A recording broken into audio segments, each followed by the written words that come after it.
Hello guys, today's topic is an essay, Constitution of India. The Constitution of India is the supreme law of India and it holds the highest judicial importance in India. The Indian Constitution is the backbone of the country which has kept the country together. The Constitution of India was adopted on 26 November 1949 under the chairmanship of Dr. Bhimrao Ambedkar. So 26 November is celebrated as Constitution Day every year in India. Since 2015, the Constitution of India came into force on 26 January 1915.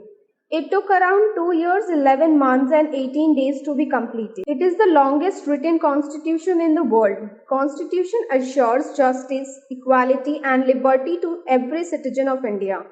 Many features of the other constitutions of the world, the Constitution of India guides and makes the government system work smoothly. Every institution, government and people of the country must follow the Indian Constitution. Each country has its own constitution which determines the rules and law of that country. A constitution is a set of rules and regulations guiding the administration of a country. The Indian Constitution was made by a Constituent Assembly which was formed in 1946. Dr. Rajendra Prasad was Constituent Assembly President.